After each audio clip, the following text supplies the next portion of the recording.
Onction.com. Onction.com.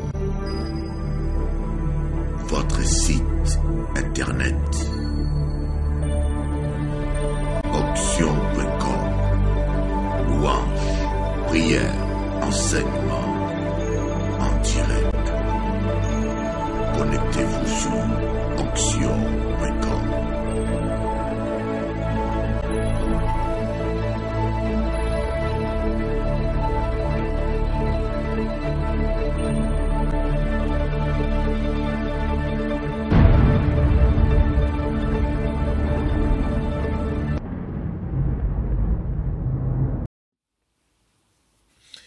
Bonjour chers amis téléspectateurs, c'est avec une très grande joie que ce matin, je tiens à partager avec vous la parole de Dieu, pleinement convaincu que la parole de Dieu, c'est la clé du vrai bonheur, la clé de la paix, la clé de la réussite et la clé de la joie. Si vous obéissez à cette parole, si vous pratiquez cette parole, vous aurez la santé pour votre corps, le succès pour vos finances et la réussite même de votre foyer.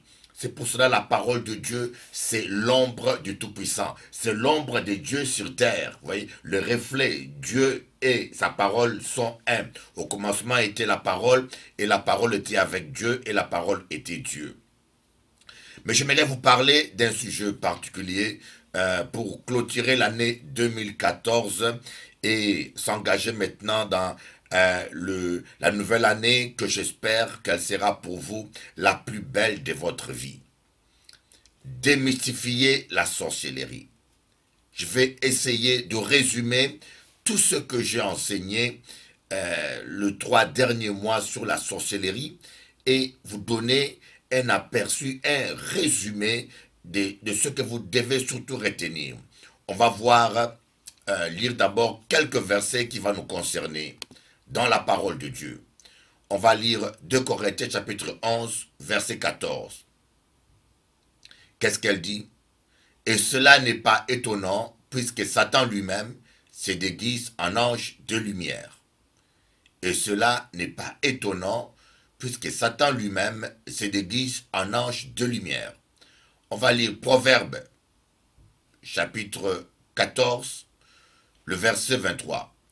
Tout travail procure l'abondance, mais les paroles en l'air ne mènent qu'à la disette.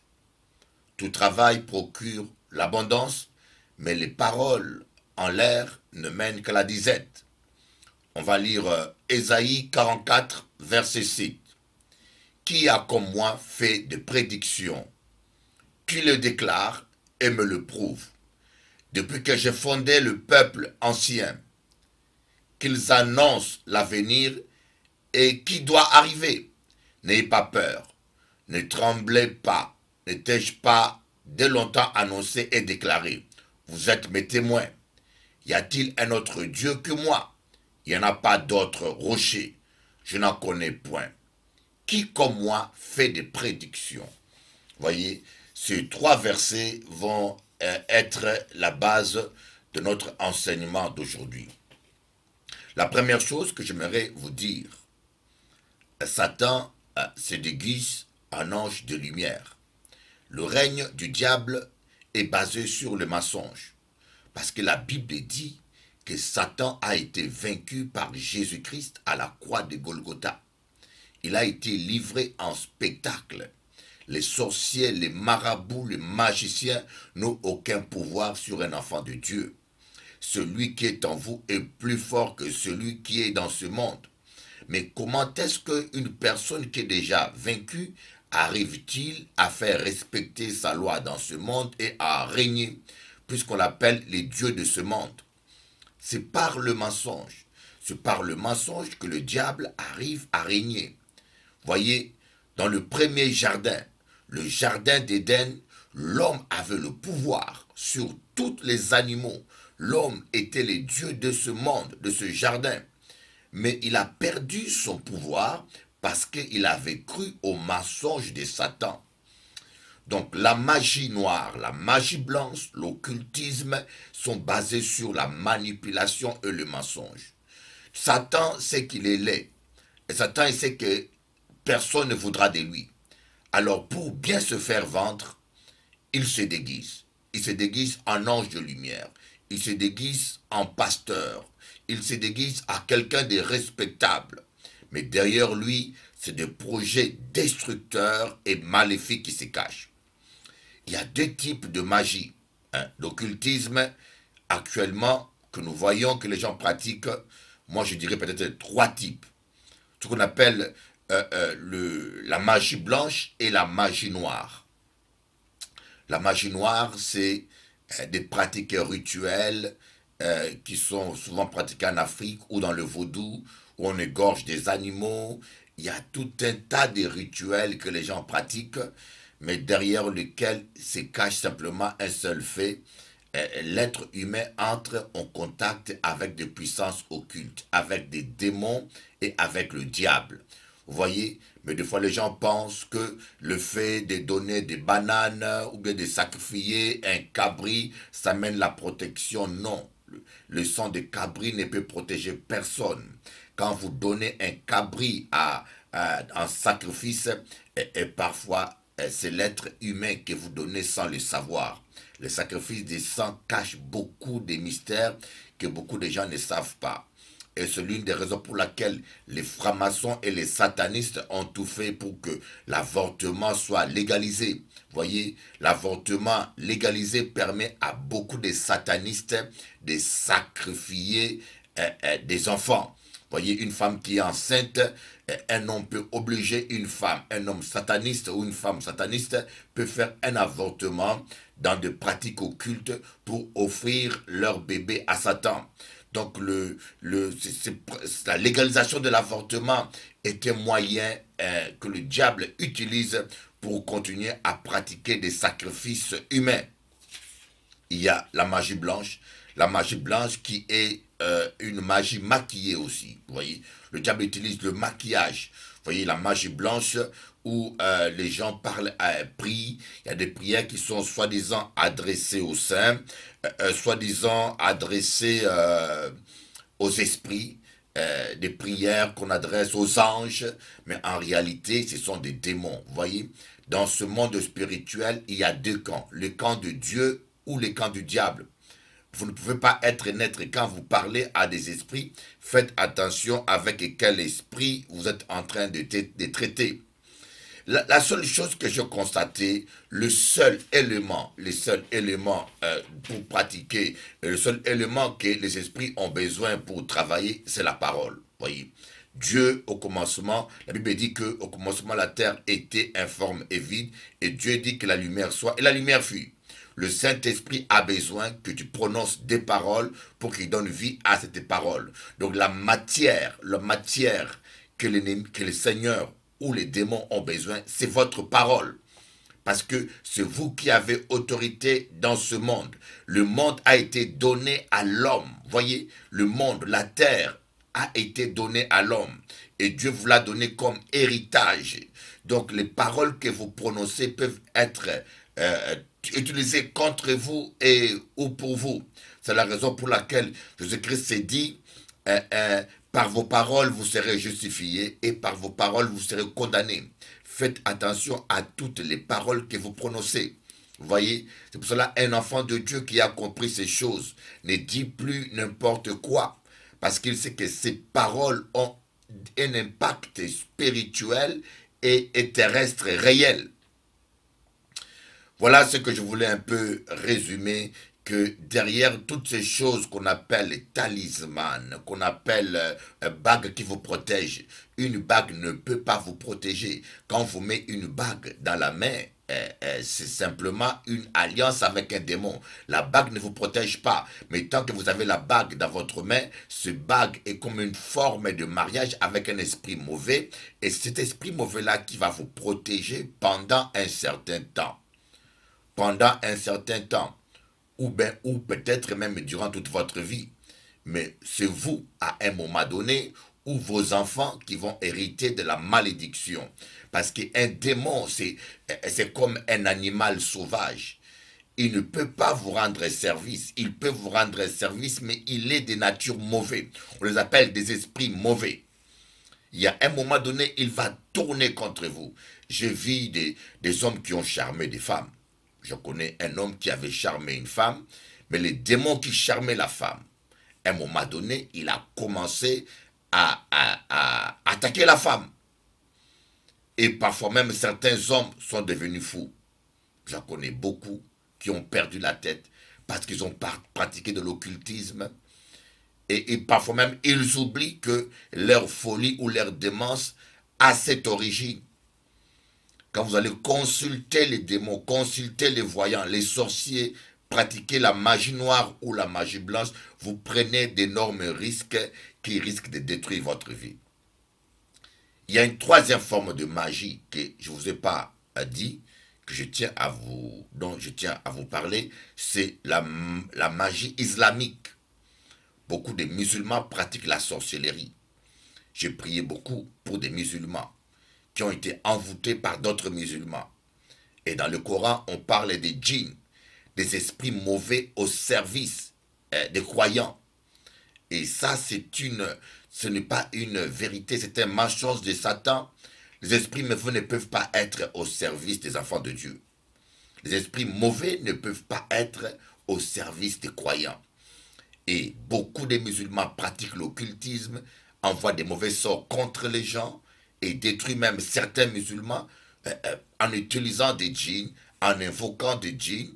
Et cela est diabolique. C'est une forme de sorcellerie.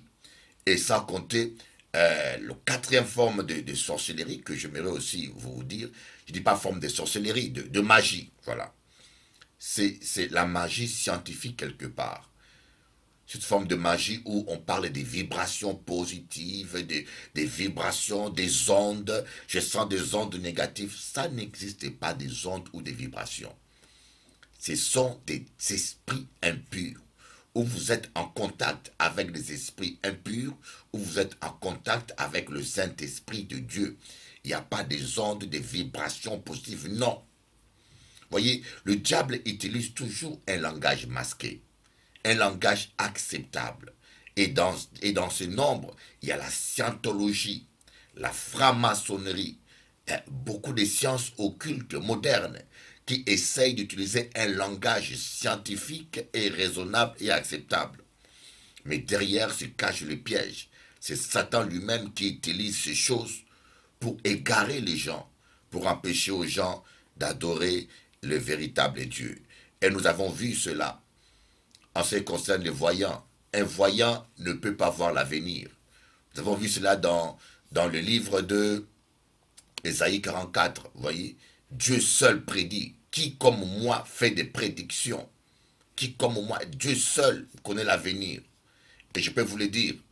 Mais vous pourrez me dire, mais comment est-ce que Bishop Eli, tu peux dire que Dieu seul connaît l'avenir? Alors que j'ai un voyant qui m'avait dit que je ferais un accident et j'ai fait un accident. Alors que j'ai un voyant qui m'avait dit telle chose, cela est arrivé. Cela n'est pas une prédiction. Cela est une malédiction. Voyez, un voyant peut maudire votre vie. Un voyant peut vous dire, vous ferez un accident. Et c'est lui qui sera la cause de l'accident. Il n'a pas prédit, mais il t'a maudit. Voyez, je connais un homme qui m'a dit, le voyant m'avait dit que j'allais perdre mon bras droit. Et c'est vrai, dans sa vie, il a fait un accident, il a perdu le bras droit. Mais c'était un esprit, une malédiction. Et tant que vous croyez à la malédiction, elle deviendra réalité. N'oubliez pas que les paroles qui sortent de la bouche de l'homme ont un impact très, très, très important spirituellement et matériellement. Donc, un voyant ne peut pas voir votre avenir. Personne sur terre, il y a Dieu seul. Un prophète de Dieu peut voir votre avenir parce que l'Esprit de Dieu peut le lui révéler. Par contre, un voyant peut voir votre passé. Un voyant peut voir même votre état présent. Si vous n'avez pas Jésus-Christ dans votre cœur, ou même si vous avez Jésus, mais votre vie n'est pas en ordre, un démon, un esprit de voyance, peut voir votre passé, même lire vos pensées, et même voir des objets physiques ou des choses qui sont cachées dans votre vie. C'est un esprit de python, il peut voir le passé, il peut voir le présent, mais il ne peut pas voir l'avenir. Mais un enfant de Dieu authentique, rempli du Saint-Esprit, l'esprit de Python ne peut pas voir ni ses pensées. C'est impossible qu'il voie ses pensées. Parce que cet homme qui est né de nouveau est caché en Christ. Amen. Voilà un petit peu ce que je voulais partager avec vous avant d'entamer le sujet d'aujourd'hui, qui s'intitule « Comment briser les statu quo ». Comment briser les statu quo? Comment est-ce qu'on peut vivre autrement l'année 2014? Je connais beaucoup de chrétiens. Chaque année, ils fêtent. Chaque année, ils dansent. Chaque année, ils louent Dieu. Mais nous constatons que malheureusement, les années sont toutes pareilles. Ils vivent les mêmes misères, les mêmes souffrances, les mêmes malédictions, et toute leur vie ne ressemble à rien du tout. Un jour, je me suis posé la question, pourquoi Dieu, qui sait que le paradis est plus beau, qui sait qu'il y a une plus belle vie au ciel qui nous réserve, pourquoi ne nous laisse-t-il vivre sur terre? Parce que nous sommes utiles sur terre. Nous avons l'évangile à prêcher. Nous avons des âmes à gagner. Et la terre, c'est la seule planète où nous avons l'opportunité de s'aimer quelque chose que nous pourrons récolter dans l'éternité. Au ciel, vous ne pourrez plus rien s'aimer. Mais sur terre, c'est le seul endroit dans cette vie terrestre où vous pouvez s'aimer des bonnes choses. Voyez, l'état de votre vie terrestre détermine le rang et la qualité de votre vie éternelle. La Bible dit que ceux qui auront prêché à de multitudes brilleront comme des étoiles dans les cieux. Voyez, si Dieu vous laisse vivre sur terre, c'est parce qu'il sait que vous valez quelque chose. C'est parce qu'il sait que vous avez de la valeur pour lui. Et j'aimerais vous aider à prendre conscience que vous avez de la valeur pour Dieu. Mais avant de continuer notre émission, j'aimerais vous passer un extrait de quelque chose que je pense que vous allez aimer, un extrait de la fête que nous avions fait ce soir avec tous les chrétiens, mais je pense que il nous faudra attendez. Stop, stop, stop, stop, stop, au nom de Jésus. Stop, au nom de Jésus. Aïe, aïe, aïe. Faut arrêter. Arrêtez ce gars-là. Arrêtez ton courage là. 2015. Statu quo, c'est fini. Stop, stop, stop, stop, stop, stop, stop, stop, stop, stop, stop, stop, stop, stop, stop. Au nom de Jésus. Aïe, aïe, aïe, aïe, aïe, aïe, aïe.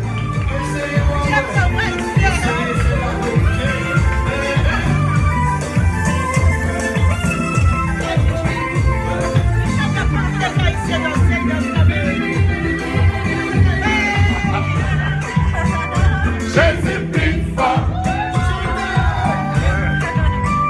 Jésus plus fort. Jésus plus fort. Jésus plus fort. Jésus plus fort.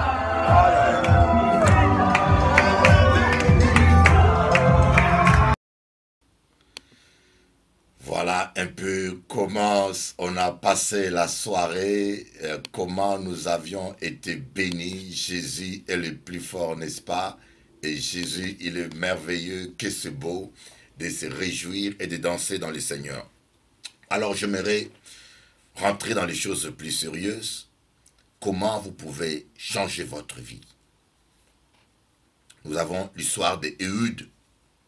Nous avons étudié l'histoire d'Éhud. Éhud était un homme qui ne se servait que de la main gauche.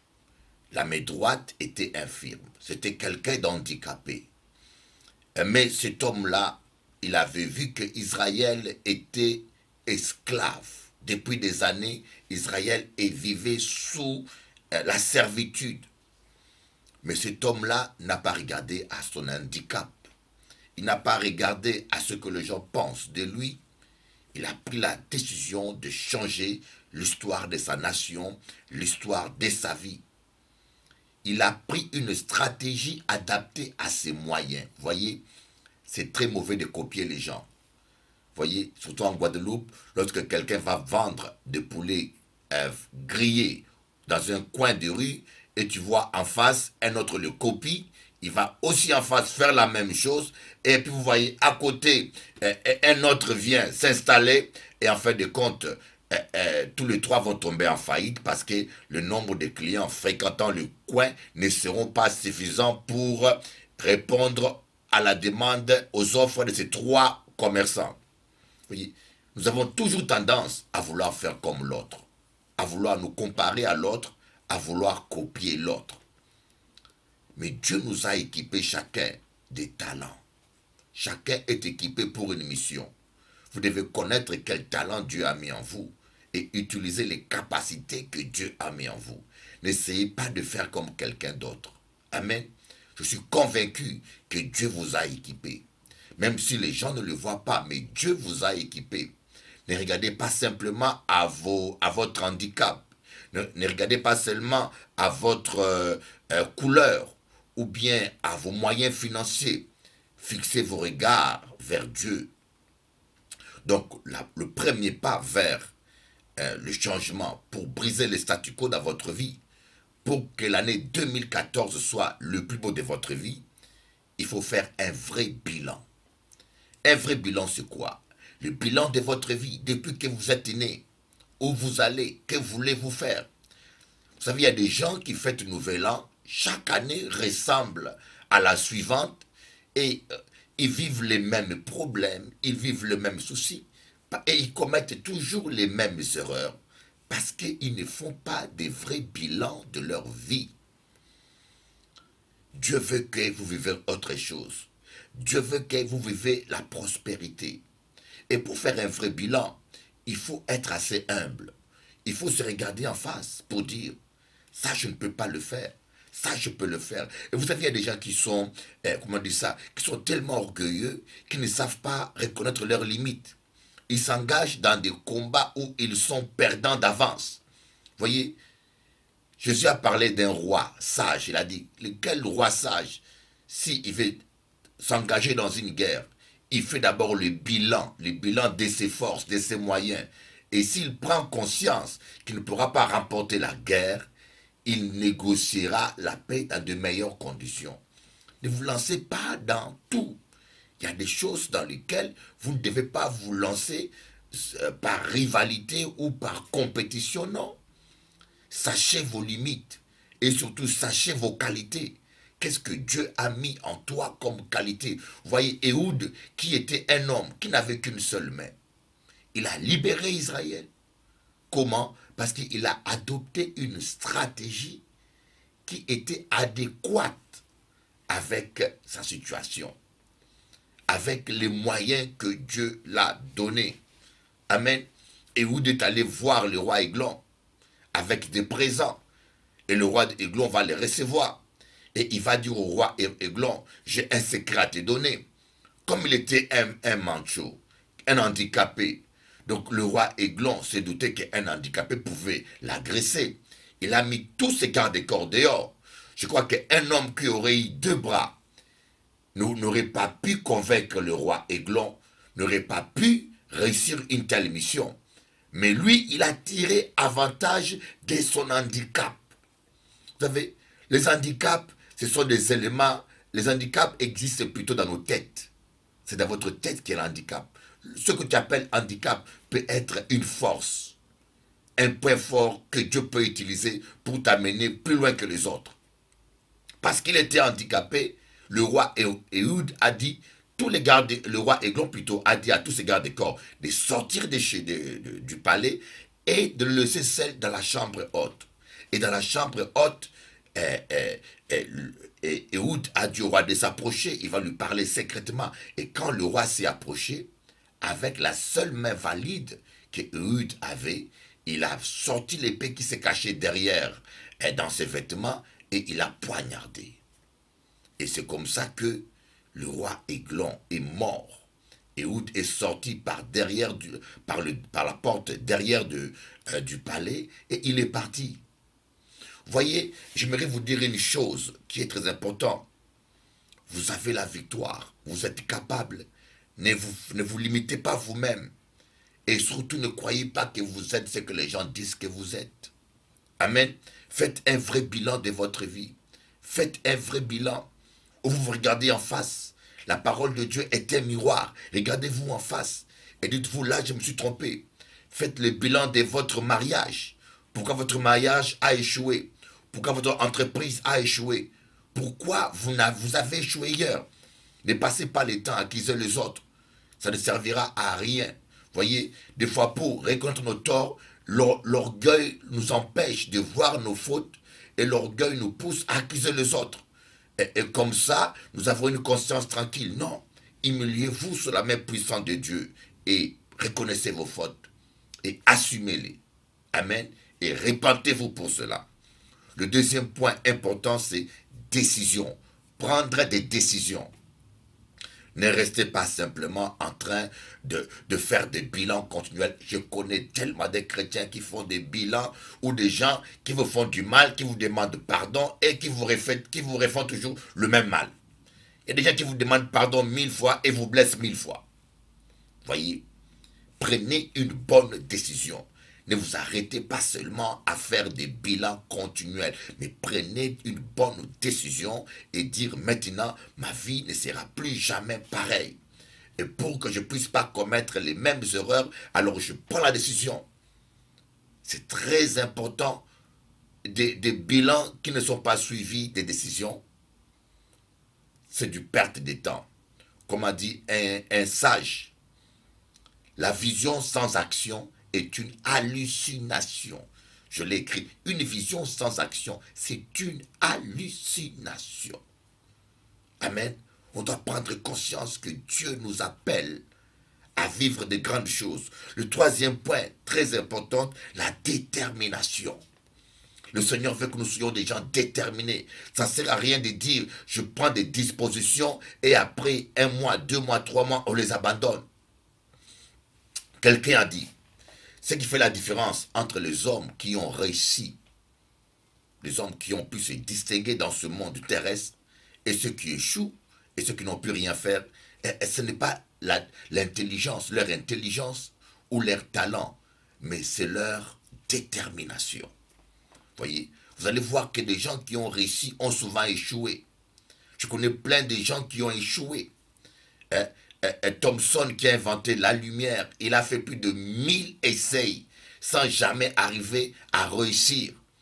Mais c'est à force de se battre, de persévérer, qu'une fois il a réussi. Et maintenant, nous utilisons tous la lumière. Voyez. Or, cet homme-là, il a été jugé d'un homme incapable. Bill Gates, il a échoué ses études, mais il ne s'est pas arrêté à l'échec. Il s'est battu.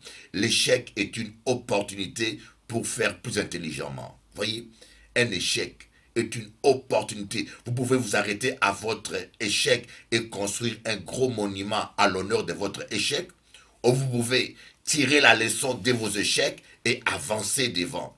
Mais Dieu veut que vous soyez déterminés. C'est la raison pour laquelle Jésus-Christ s'est dit, le royaume des cieux appartient aux violents. Les gens qui se font violence à eux-mêmes, qui ne laissent pas les échecs les détruire, mais qui continuent à persévérer. Amen.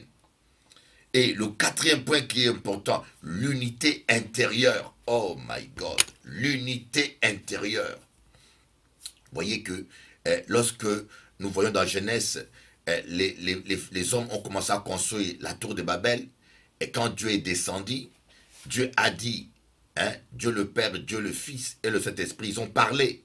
Dieu a dit, voici l'homme, parle qu'un seul langage, et rien ne leur sera impossible. Ils sont unis, ils forment une seule nation, rien ne leur sera impossible. Descendons pour confondre leur langage. Descendons pour confondre leur langage. Vous voyez le problème? Quand il y a l'unité dans une église, croyez-moi, Le diable est vaincu. Le diable sait que lorsqu'une église est unie, il a peu de chances d'attaquer. Lorsqu'une famille est unie, lorsqu'un couple est uni, et le diable sait aussi que lorsqu'un homme est uni à l'intérieur. Souvent dans nos églises, on parle de l'unité extérieure avec les autres, mais on ne parle pas beaucoup de l'unité intérieure. Vous devez être unis avec vous-même. Vous devez être en paix avec vous-même. N'oubliez pas que l'homme est composé de 3 parties. Le corps, l'âme et l'esprit. Il faut que votre corps et votre âme et votre esprit aillent dans une même direction, soient unis pour une même vision.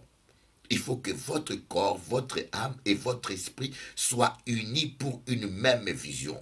Oh mes amis, vous allez voir, vous allez vivre la gloire de Dieu. Voyez, il ne faut pas que vous puissiez dire, je vais vivre la gloire de Dieu, je vais prier. Votre esprit veut prier. Mais le matin, votre corps est fainéant. Votre corps ne veut pas se réveiller pour prier. Vous voyez, il n'y a pas unité. Et en fin de compte, votre âme est nostalgique. Pendant que vous êtes au lit, vous pensez à votre amant ou à votre concubine, alors que vous êtes un homme marié.